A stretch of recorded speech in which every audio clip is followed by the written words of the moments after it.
인터넷 위키백과사전에 나오는 말입니다. 수저 계급론은 대한민국에서 2015년경부터 자주 사용되고 있는 사회 이론이다. 영어 표현인 Born with a silver spoon in one's mouth, 은수저를 물고 태어나다 하는 말에서 유래한 것이며, 유럽 귀족층에서 은식기를 사용하고 태어나자마자 유모가 젖을 은수저로 먹이던 풍습에서 유래한 말이며, 태어나자마자 부모의 직업, 경제력 등으로 본인의 수저가 결정된다라는 이론이다. 청년 실업, 부익부 빈익빈 등의 각종 사회 문제와 맞물리면서 큰 공감을 얻고 있고, 부모의 직업, 경제력 등에 따라서 금수저, 은수저, 동수저, 흙수저 등의 다양한 분류로 갈라진다. 인터넷 위키백과사전에 나오는 수저 계급론에 대한 얘기입니다. 개인의 노력보다는 부모로부터 물려받은 부에 따라 인간의 계급이 나뉜다는 자조적인 표현의 신조어로 금수저와 흙수저로 나누는데, 금수저는 금수저를 물고 태어났다는 것으로 좋은 가정 환경과 조건을 가지고 태어났다는 뜻입니다. 흙수저란 부모의 능력이나 형편이 넉넉하지 못해 경제적 도움을 전혀 받지 못한 사람을 뜻하는 것으로 금수저와 상반된 개념입니다. 세상이 인간을 평가하는 기준은 이처럼 소유의 많고 적음과 지위의 높고 낮음입니다. 금수저와 흙수저의 논리도 소유의 많고 적음을 기반으로 하고 있고, 이것이 곧 현대 자본주의 사회 계급이 되고 있습니다.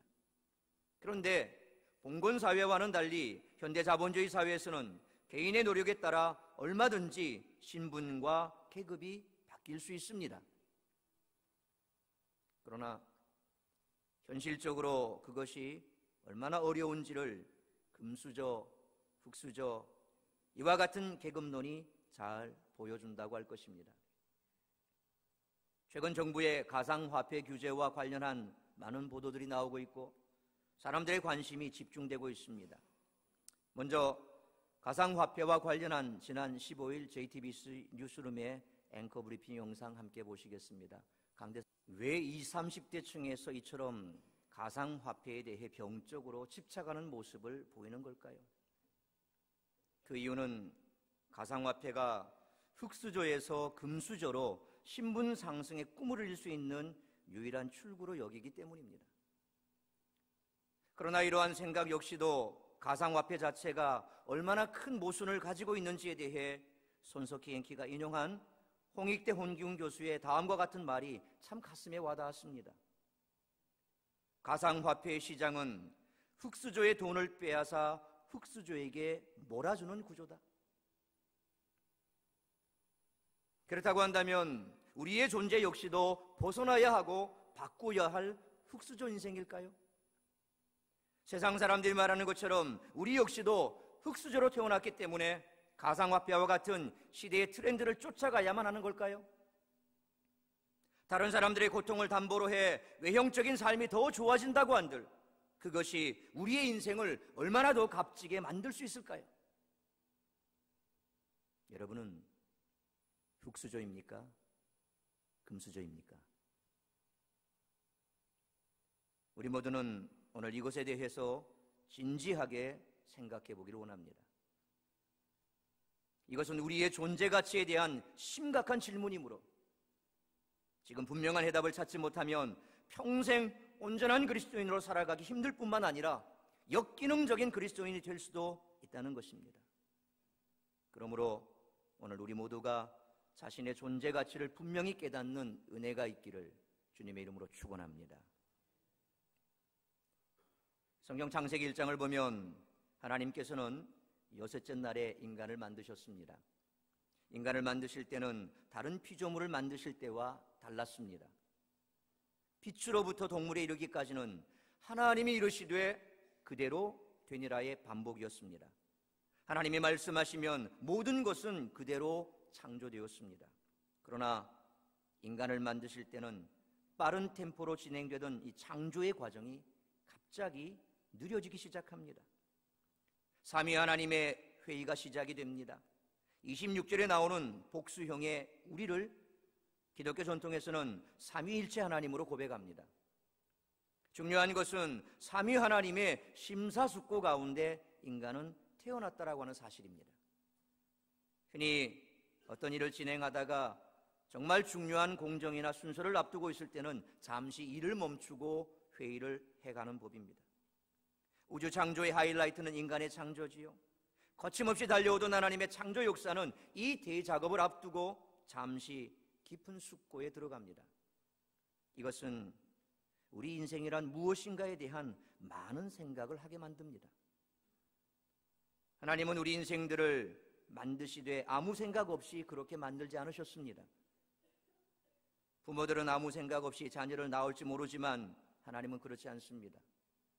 깊은 숙고 끝에 어느 때 어떤 방법으로 무슨 일을 하도록 다 계획하셔서 만드셨습니다. 최초의 인류를 만드실 때 하나님의 모습은 그 이후 모든 인간을 어떻게 대하실지를 모범으로 보여주는 것입니다.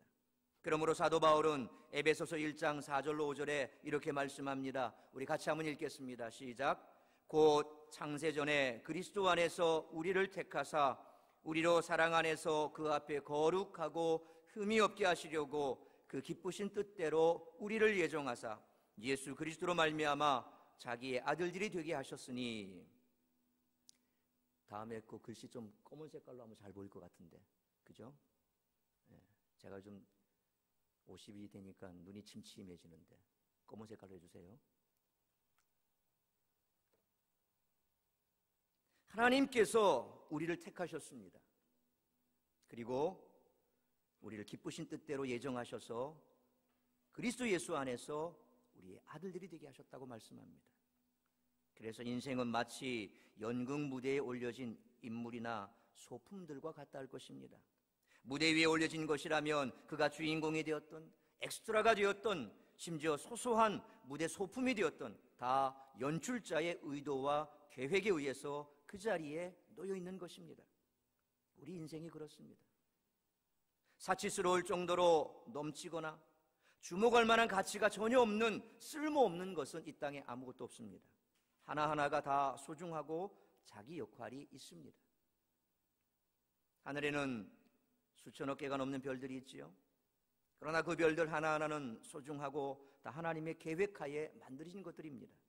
멀리서 보면 수많은 집단 중에 하나처럼 보일지 모르지만 별 하나하나는 그 크기가 엄청나서 태양의 수백 수만 배 이르는 것들도 있고 그 안에서는 우리가 이해할 수 없는 수많은 사건들과 신비들을 담고 있습니다. 그래서 지금도 미국을 비롯한 강대국들은 우주선을 쏘아 올려서 별들을 관찰하고 그리고 거기에서 이 우주의 탄생의 신비를 풀어간다 그러면서 자기 나라의 위상을 드러내고 하지요. 근데 그렇게 우주선 쏘아 올린다고 무슨 우주의 신비가 풀릴까요? 저는 주님 오시는 그날까지 그 우주의 신비가 다 풀리지 못할 거라고 봅니다. 왜냐하면 하나님의 오묘한 그 질서 속에 우주가 만들어졌는데 인간의 이 작은 머리로 10%도 못 쓰는 이 머리로 어떻게 그걸 다 알 수 있겠습니까? 그렇게 떠들어대는 것은 다 자기 나라 자랑하는 것이고 다 자기 지혜를 자랑하는 것이고 결코 그렇게 한다고 우주의 신비를 다 알 수 없습니다. 그래서 지금도 어떻게 이 우주가 탄생했는가에 대해서 이론에 불과합니다. 빅뱅 이론입니다. 다 이론입니다. 가상입니다. 그럴 거다라는 겁니다. 왜냐하면 그 당시 우리는 살지 않았기 때문에 모르죠. 천지 창조하실 때 우리가 있었습니까? 없었습니다. 욥을항에서도 뭐라고 얘기합니까? 자기 의를 자꾸 얘기하니까 욥에게 네가 이 천지 만물 창조될 때 있었느냐? 네가 이 땅의 먼지를 다 잴 수 있느냐? 그 무게를 달 수 있느냐? 네가 뭔데? 인간은 그런 존재죠. 그 속에서 벌어지는 수많은 일들에 대해서 우리는 알 수가 없습니다. 만만히 볼 수 있는 별, 이 우주 공간에 하나도 없습니다. 우리 인생도 그렇습니다. 우리 인생은 별처럼 크고 위대하며 하나님의 계획 가운데 탄생했습니다. 여러분의 존재 가치에 대해서 가볍게 보지 마시기 바랍니다. 내가 고아로 태어났다 해도, 내가 장애인으로 태어났다 해도, 내가 어린 나이에 생명을 다한다 할지라도 우리는 하나님의 깊은 사색 가운데 태어난 존재들입니다. 우리는 흙수저로 태어난 자들이 아닙니다. 우리는 별과 같이 위대한 존재들입니다. 자신의 빛을 잃지 마시길 바랍니다. 사람의 창조를 앞두고 깊이 숙고하시는 하나님의 모습에서 느껴지는 또 하나는 하나님의 망설임입니다. 사람의 창조가 창조의 하이라이트라고 하였지만 실제 인간의 탄생이 창조의 면류관이 될지 창조의 십자가가 될지는 아무도 알 수 없는 일입니다. 이는 마치 아이의 출산을 앞두고 고민하고 있는 젊은 부부의 모습과 같습니다. 출산을 앞둔 엄마는 아이가 태어난다는 기쁨도 있지만 아이가 태어나면 내 인생이 어떻게 변할지, 기쁨이 될지 아니면 평생 짐이 될지 염려가 되기도 합니다. 하나님은 이런 고민 끝에 우리 인생을 만드셨습니다. 그러나 하나님의 이런 고민의 결과가 어떠했습니까? 결국 인간은 하나님의 말씀에 불순종했습니다. 하나님이 창조하셨던 아름다운 우주를 엉망으로 만들어버렸습니다. 하나님이 원하시는 삶을 살지 않고 악의 길로만 갔습니다. 오죽했으면 창세기 6장 5절로 6절에서 하나님께서 이런 탄식을 하셨겠습니까? 우리 화면에 있는 말씀 같이 한번 읽습니다. 시작. 여호와께서 사람의 죄악이 세상에 가득함과 그의 마음으로 생각하는 모든 계획이 항상 악할 뿐임을 보시고 땅 위에 사람 지으셨음을 한탄하사 마음에 근심하시고. 이 말씀 가운데 표준세번역 성경은 땅 위에 사람 지으셨음을 후회하시며 마음 아파하셨다라고 번역하였습니다. 이 말씀을 보면 자녀를 낳고 자녀들이 말을 듣지 않고 어긋난 길로만 가서 속상해하는 그런 부모의 모습이 눈에 선하지요. 어떤 분들은 그래 저게 내 모습이야, 우리 자식들 참 속 많이 썩였지. 그렇게 보면 저도 그런 속 썩이는 자식 가운데 하나였던지도 모릅니다. 여기서 다 말씀을 못 드립니다만 저도 중고등학교 때까지는 범생이었습니다. 집, 학교, 교회, 집, 학교, 교회.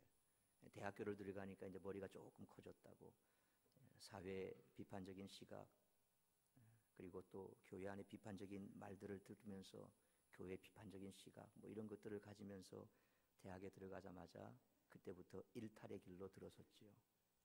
세상이 좋아 세상으로 가서 세상 속에서 즐기면서 지냈습니다. 지금 생각하면 방황이었지만 그때는 참 즐거웠습니다.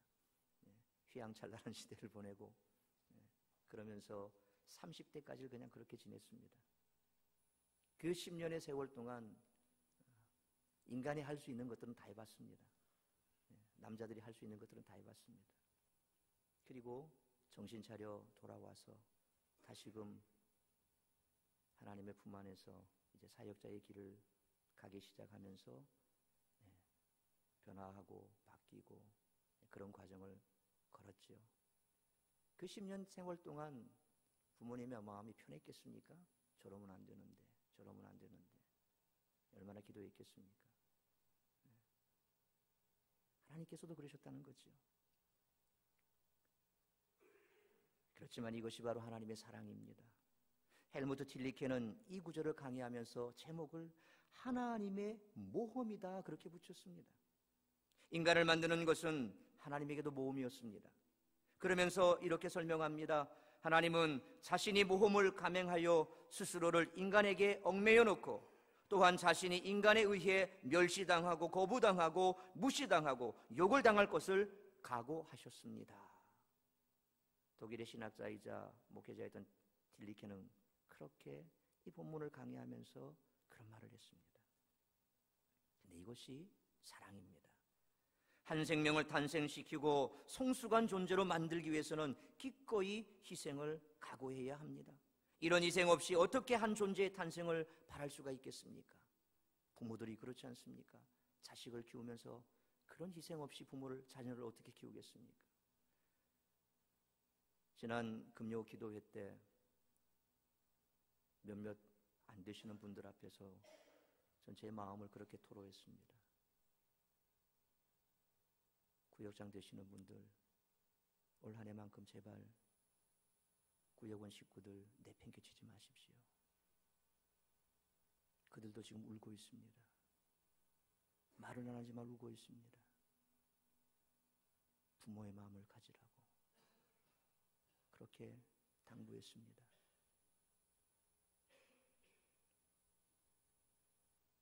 목회자도 물론 교회 안에서 열심히 잘 해야 되지만 제 지로는 그렇습니다.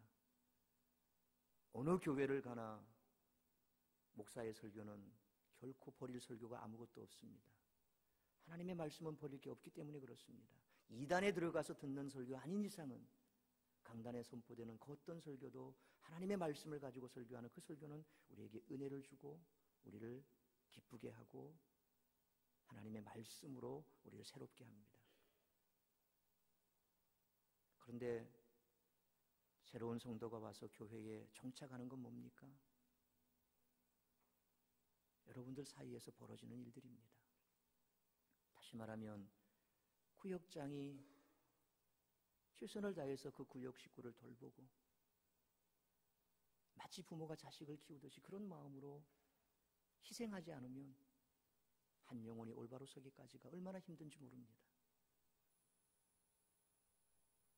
이제 8년 차입니다. 제가 금요 기도회 때 그렇게 목나 울부짖었습니다. 얼마나 더 기다려 드릴까요? 얼마나 더 기다려 드릴까요? 7년을 기다렸습니다. 얼마나 더 기다려 드릴까요? 언제까지 그렇게 내팽개치고 방치하시겠습니까? 참 마음이 아팠습니다. 여러분이 힘들게 생활하지만 여러분의 구역 식구 가운데는 정말 더 힘들게 생활하는 분이 있다라는 겁니다. 그런 분에게 가서 손 한번 잡아주면 일어설 수 있는데, 어깨 한번 토닥거려주면 설 수 있는데, 그렇게 하지 않아서 교회를 떠나고 심지어는 세상을 등지는 경우도 얼마나 많이 봅니까? 장례식에 자살한 사람들 가끔씩 우리 연예인들 가운데 보이지요. 그 장례식에 보면 십자가 위패를 걸고 가는 모습을 보면 마음이 안타깝습니다. 왜 저런 길을 택할 수밖에 없었을까? 왜 그랬을까? 누군가가 옆에서 붙잡아 줬으면 저 모진 목숨 안 끊을 수도 있었을 텐데. 하나님 앞에 섰을 때 우리 구역장 여러분들 그 영혼을 내팽개치고 나서 주님 앞에 받을 책망 어떻게 감당하시겠습니까? 2018년도 애비의 마음을 가지십시오. 부모의 마음을 가지십시오. 영혼을 보담고 기도하십시오. 한 생명이 천하보다 귀하다고 분명히 잘 알고 있지 않습니까? 그 천하보다 귀한 생명을 왜 헌신작처럼 버려두고 있습니까? 올 한 해 여러분들 다 챙겨보시길 바랍니다.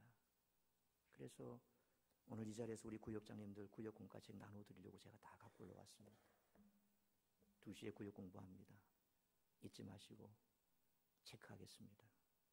제발 영혼을 사랑하는 마음을 가져주시고, 그리고 구역분들 여러분들도 구역장이 모이라 말하니까 나 안 모여, 그거 아닙니다.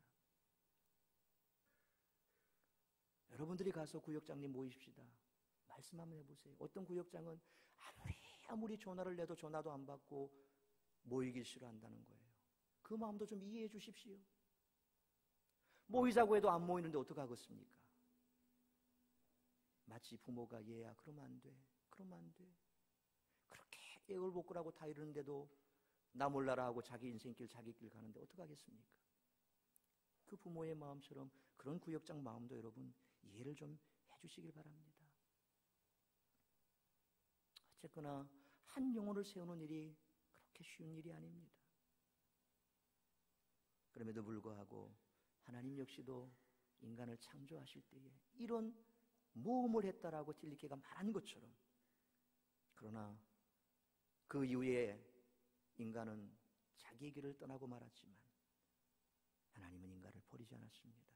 사랑으로 기다렸습니다. 그래서 불안한 미래에 대한 답은 바로 사랑입니다.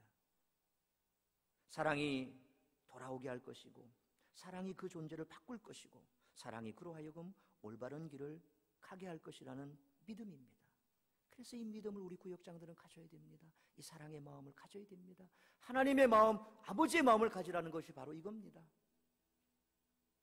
하나님은 이런 사랑의 확신이 있었기에 잠깐의 사색 후에 망설임 없이 인간을 만드셨습니다. 창세기는 우주와 인간의 기원에 관한 이야기들을 담고 있습니다. 첫 출발에 대한 이야기에 우리가 귀를 기울이는 것은 그 안에 인간을 향한 원래 하나님의 계획이 무엇인지를 담고 있기 때문입니다. 하나님은 숫고 끝에 인간을 하나님의 형상으로 만들기로 계획하고 창조하셨습니다. 오늘 보면 27절 말씀 같이 한번 읽겠습니다. 시작. 하나님이 자기 형상 곧 하나님의 형상대로 사람을 창조하시되 남자와 여자를 창조하시고. 하나님의 형상이라는 단어에는 언뜻 떠오르는 것이 무엇입니까?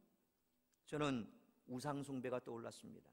십계명에 보면 두 번째 계명이 하나님을 우상이나 아무 형상으로 만들지 말라는 계명이지요. 이스라엘의 주된 싸움은 하나님을 우상으로 만들려는 세력과의 싸움이었습니다. 그래서 우리 예장 합동 측에는 보시다시피 예배당에 들어와도 교회 들어와도 뭐가 없습니까? 십자가가 없습니다. 우리 대한예수교 장로회 합동 측은 십자가를 무시하는 그런 교단이 아닙니다. 그 어떤 교단보다 예수 그리스도의 피 묻은 그 십자가 복음을 우리는 자랑으로 여기고 그것을 강조합니다. 그럼에도 불구하고 왜 교회당에 들어왔을 때 십자가가 없습니까? 그것마저도 우상으로 삼지 말라는 겁니다. 십자가 붙들고 다니면, 차에 십자가 걸고 다니면 사고도 안 날 거고, 차에 십자가 걸고 다니면 무사할 거고, 내 품에 십자가 목걸이가 있으면 아무 사고가 없고, 그렇습니까? 아니잖아요. 십자가 목걸이 한다고 내 생명이 안전합니까? 생명은 하나님 손에 있지 십자가 목걸이 있는 게 아닙니다. 차에 걸고 있는 십자가 때문에 차가 사고가 안 납니까? 어떤 경우에는 무시만 더 당하더라고요. 십자가 걸고 있는 차 보면 그냥 와서 끼어들어요. 그렇다고 뭐라 그러면 교회 다니는 사람이 되게 빡하네. 그러니까 십자가 걸고 다니는 게 오히려 더 위험스러워. 그런 경우가 있습니다. 이거는 장식물이 아닙니다. 십자가는 그런 거 아닙니다. 인간은 그럴 수도 있는 겁니다. 그래서 우리는 그것조차라도 거부하기 때문에 교회 들어와서 십자가를 걸지 않습니다. 십자가를 무시하는 것이 아니지요. 그것이 형상화되고 우상이 될까? 우리는 그렇게 걸질 않습니다. 근데 놀라지 마십시오. 자기 형상화를 그렇게 싫어하셨던 하나님께서 유일하게 허락하신 존재가 있습니다. 바로 인간입니다. 인간 안에는 하나님의 형상이 있습니다. 이것이 인간의 위대함입니다. 우리들이 바로 하나님의 형상입니다. 그래서 시편 8편에서 시편 기자는 이렇게 노래합니다. 시편 8편 4절로 5절 말씀, 우리 화면의 말씀 같이 한번 읽습니다. 시작. 사람이 무엇이기에 주께서 그를 생각하시며 인자가 무엇이기에 주께서 그를 돌보시나이까. 그를 하나님보다 조금 못하게 하시고 영화와 존귀로 관을 씌우셨나이다. 아멘. 하나님이 우상 숭배를 금지하신 이유 중에는 너희가 우상보다 더 대단한 존재인데 나무나 돌로 만든 것에 절하느냐라는 그런 책망의 의미가 담겨 있다는 겁니다. 인간의 존엄성은 바로 우리가 하나님의 형상으로 만들어졌다는 데 있습니다. 언젠가 고 김수환 추기경이 법학자들 모임에 가서 이런 질문을 한 적이 있었습니다. 법률가들은 모든 법 앞에 인간은 존엄하다고 하는데 도대체 인간이 존엄하다는 근거가 뭡니까? 당신네들이 인간은 존엄하다고 말하는 그 근거를 뭐라고 얘기합니까? 법학자들 앞에 물어봤습니다. 그런데 거기에 모여있는 법학자들 어느 누구도 아무런 대답을 못하더라는 겁니다. 인간이 다른 동물보다 존엄한 이유가 도대체 뭡니까? 진화론자들은 기껏해야 지구상에 존재하는 생물 중에 가장 진화되었기 때문이다 라고 대답할 수밖에 없을 겁니다. 그러면 예를 들어 이 넓은 우주 속에 우리가 영화로 보면 나오지만 다른 외계인이 있다 라고 했을 때 영화 속에 보십시오. 외계인이 인간보다 지능이 낮은 외계인이 나온 거 보셨습니까? 저는 지금까지 SF 공상과학 영화를 참 좋아하는데 어떤 영화를 봐도 인간보다 지능 낮은 외계인은 한 번도 보지 못했어요. 다 인간보다 지능이 높더라고. 자, 그렇게 치자면 진화론자들이 말하는 것처럼 지구상에 존재하는 생물 중에 가장 진화되었기 때문에 우리는 존엄하다라고 본다면, 우리보다 더 지능이 높은 그런 외계인을 만났다면 우리의 존엄성은 포기되어야 합니까? 아니면 휴머니스트들의 말들처럼 인간은 인간이기 때문에 존엄하다, 뭐 이런 말만 되풀이하고 있을까요? 인간이 존엄한 이유는 우리 안에 뭐가 있기 때문입니까? 뭐가 있기 때문입니까? 하나님의 형상이 있기 때문입니다. 동물들도 천사들도 인간을 함부로 대할 수 없는 것은 우리 안에 신의 형상, 하나님의 형상이 있기 때문입니다. 모든 인간은 하나님의 형상을 가지고 있습니다. 그래서 인간은 평등하고 그 누구도 무시할 수 없는 겁니다. 장애인이라고 해서, 어린아이라고 해서, 또 무언가 부족한 인간이라고 해서 함부로 대할 수가 없는 겁니다. 흑인이라고 해서 차별하고 백인이라고 해서 우대할 수 없습니다. 자기 민족은 더 위대하다고 가난한 민족은 멸시해도 된다고 할 수 없습니다. 부자니까 법과 권력의 존중을 받아야 하고 가난하다고 해서 함부로 대해서도 안 됩니다. 사람을 함부로 대하는 것은 하나님을 모독하는 것과 같습니다. 옛날에 보면 왕의 대사나 왕의 직사를 함부로 대하지 않지요. 우리가 시대 사극을 보면 특별히 중국과의 관계에 있어서 우리는 조공을 바치는 나라입니다. 중국은 주인이고 우리는 신하입니다. 뭐 이런 관계를 계속해서 형성해 왔고 그것을 강요해 왔습니다. 그래서 명이나 청이나 그런 직사가 오면, 황제 직사가 오면 왕도 그 앞에 머리를 조아립니다. 왜 그렇습니까? 그 나라에 가면 그는 신하에 불과합니다. 그럼에도 불구하고 황제의 명을 받고 왔기 때문에 황제와 똑같이 대해 주는 겁니다. 그리고 그 직사가 올 때는 항상 황제의 사진이나 황제의 뭔가를 가지고 옵니다. 우리도 한때, 지금도 관공서 가면 그런가 모르겠는데, 곽동현 집사님, 경찰서 가면 우리 노무현, 우리 누굽니까? 저 대통령 사진 있습니까? 경찰서 가면? 곽 집사님, 곽동현 집사님, 옛날에 대통령 사진 있던가요? 거기 관공 경찰서에? 없습니까? 있습니까? 네, 대통령 없습니까? 다 치웠습니까? 이제 민주화되면서 다 치우는 모양이네. 옛날에 그 전두환, 노태우 이런 시절만 해도, 박통 시절만 해도 관공서 들어가면 뭐가 있습니까? 태극기 있고 대통령 사진 쫙 있죠. 예, 지금도 저기 그 빨간 나라 저 위쪽 북한에 가면 가정마다, 특히 노동당 당원들 집에 가면 김일성, 김정일, 김정은 3대 부자 사진 쫙 걸어놓고, 그죠? 다 있죠. 예, 항상 거기에 그런 사진들을 붙여놓지요. 그 사진을 보면서 함부로 대할 수 없는 그런 마음을 가지는 겁니다. 마찬가지로 모든 사람 안에 하나님의 형상이 있기에 누구도 어느 누구를 함부로 대할 수가 없는 겁니다. 뿐만 아니라 성경에서는 살인을 금지하지요. 그 살인을 금지하는 이유도 바로 여기 있습니다. 하나님의 형상이 있는 사람을 죽여서는 안 됩니다. 창세기 9장 6절에 보면 이런 말씀이 있습니다. 창세기 9장 6절, 우리 화면에 말씀 같이 읽습니다. 시작. 다른 사람의 피를 흘리면 그 사람의 피도 흘릴 것이니 이는 하나님이 자기 형상대로 사람을 지으셨습니다. 왜 살인하면 안 됩니까? 그 사람 속에도 하나님의 형상이 있기 때문에 살인하면 안 된다는 겁니다. 살인은 곧 하나님을 죽이는 것이요 신성모독이라는 겁니다. 뿐만 아니라 기독교가 자살을 금지하는 이유 중 하나도 바로 여기 있습니다. 내 생명이니까 내가 아무렇게 해도 좋다라고 그렇게 생각하는데 그렇지 않습니다. 내 자신을 죽이는 것도 바로 신성모독입니다. 내 안에 하나님의 형상이 있기 때문에 그렇습니다. 그래서 우리 조상들은 머리카락도 함부로 자르지 않지요. 내 몸에 있는 털 하나라도 부모로부터 받은 건데 그걸 내가 함부로 자를 수 있냐? 그래서 몽골족에 침입받을 때 변발이라는 거 있죠. 머리 가운데만 당기고 다 잘라버리는 거. 그걸 하라 그랬을 때, 상투를 자르고 그랬을 때 목숨 걸고 사수했습니다. 안 된다. 왜? 이거 우리 부모로부터 받은 건데 내가 어떻게 자를 수 있느냐? 라고 그렇게 한 것. 그것을 생각해 보면 우리가 쉽게 알 수 있습니다. 하물며 생명에 대해서 우리가 더 말할 나이가 있겠습니까?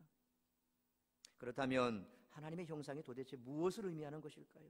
어떤 분들은 인간의 신체적 외양이 하나님의 형상을 닮았다라고 말하는 분도 있습니다. 인간이 가진 이성의 능력을 하나님의 형상이라 그렇게 또 말하는 분도 있습니다. 또 어떤 사람들은 진, 선, 미를 추구하는 영적인 능력이 하나님의 형상이다라고 말하기도 합니다. 고대 사회에서는 아무래도 신체적인 외양에서 하나님의 형상을 생각했던 것 같습니다. 그래서 성경 여러 곳에 보면 하나님을 마치 인간처럼 묘사하는 곳이 많이 나옵니다. 그러나 중요한 것은 하나님의 형상이 무엇이냐가 아닙니다. 하나님께서 인간에게 하나님의 형상을 부여했다라는 이 사실이 더 중요하다는 것입니다.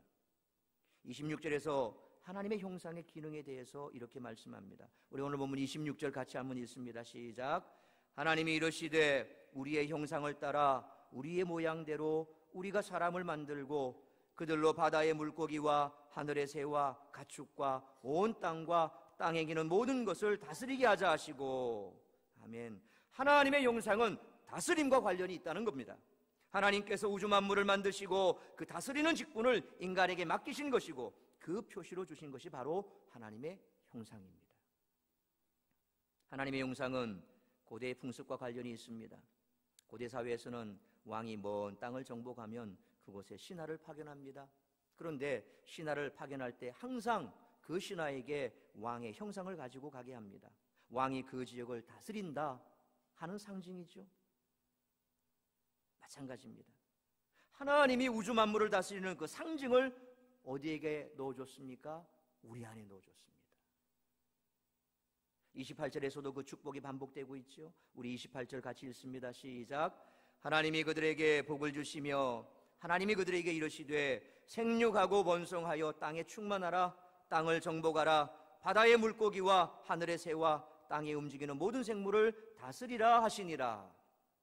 생육하고 번성하고 땅에 충만하라는 명령은 다른 생물에게도 주신 축복이지만 인간에게 여기에서 더하여 정복하고 다스리라는 축복을 주셨습니다. 하나님은 마치 지구라고 하는 포도원을 만드시고 인간에게 그 관리를 맡기신 것 같습니다. 이것을 신학적으로 문화명령이라 그렇게 말합니다. 하나님은 인간에게 땅을 정복하고 다스리라는 복을 주셨습니다. 정복하고 다스리라는 단어는 마치 포도주 틀에서 포도를 짓이기는 것과 같은 의미입니다. 그런데 이 말씀을 받던 당시는 기원전 1000년이 넘는 때입니다. 그때는 인간의 존재가 자연에 비해서 미약하던 시기였죠. 그래서 자연을 신처럼 섬기며 살았습니다. 비가 오지 않으면 사람들이 뭘 지냅니까? 뭘 지내죠? 기우제를 지내지요. 또 크고 오래된 나무가 있으면 그 나무를 마치 살아있는 정령처럼 섬기고, 우리도 선앙당 이런 데 가보면 큰 고목 있죠. 거기에 뭐 빨간 줄, 오색줄 줄을 걸고 거기에다가 또 정한수를 떠놓고 빌기도 합니다. 마치 나무가 살아있는 정령처럼 그렇게 모셨습니다.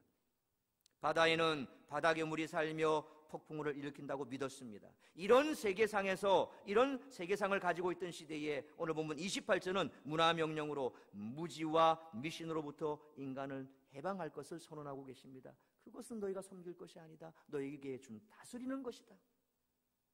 자연은 숭배의 대상이 아니라 다스려야 할 대상이라는 겁니다. 생육하고 번성하고 충만하고 정복하고 다스리는 것은 인간에게 주어진 본질적인 축복입니다. 우리 안에 정복자의 DNA가 있는 줄 믿으시길 바랍니다. 우리 안에는 다스림이라고 하는 왕의 피가 흐릅니다. 본질이 무엇이냐에 따라 사고방식과 자기 삶을 바라보는 스케일이 달라집니다. 여러분들은 여러분 스스로를 뭐라고 보십니까? 흙수저라고 보십니까? 금수저라고 보십니까? 금수저들 모여있는 사이에 들어가면 본인이 거기에서 조금 못하면 흙수저처럼 느끼기도 합니다. 흙수저끼리 모여놓으면 할 말은 없습니다만은 금수저끼리 모인 자리에 가보면 그 금수저들 사이에서도 흙수저가 나오게 되어 있습니다. 여러분은 금수저입니까? 흙수저입니까? 여러분이 가지고 있는 것, 여러분이 부모로부터 받은 것, 그것 때문에 여러분의 존재 가치를 매기고 있습니까? 본질이 무엇이냐에 따라서 사고방식과 자기 삶을 바라보는 스케일이 달라집니다. 내가 태어난 환경에 지배받을 우리는 아닙니다. 우리는 환경을 다스리고 정복해야 될 사람들입니다. 여러분들은 환경에 지배당할 사람들이 아니라 그 환경을 정복하고 지배할 수 있는 고난을, 능력을 하나님이 주셨습니다. 왕에게는 왕의 기품이 있지요. 주님은 우리를 향해서 베드로전서 2장 9절 상반절에 너희는 택하신 족속이요 왕같은 제사장들이요 거룩한 나라요 그의 소유가 된 백성이니라고 말씀합니다. 여러분, 왕의 기품을 잃지 마시길 바랍니다. 아멘입니까? 우리 교회 비전과 사명 선언문에 보면 우리의 비전은 new, 그리고 거기에 따른 우리의 사명은 start.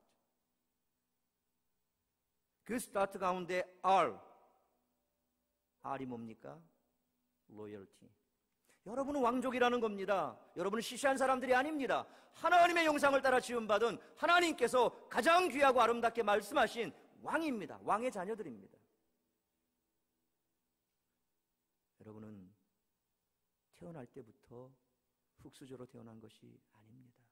하나님이 여러분을 만드실 때는 가장 귀한 존재로 만드셨는데 원수마귀 사탄이 여러분의 그 의식을 다 뺏어가 버렸습니다. 철저하게 여러분을 피동적으로 만들어버렸고 피의식에 사로잡게 만들어버렸고 그래서 세상 가운데서 힘없는 존재로 만들어버렸습니다.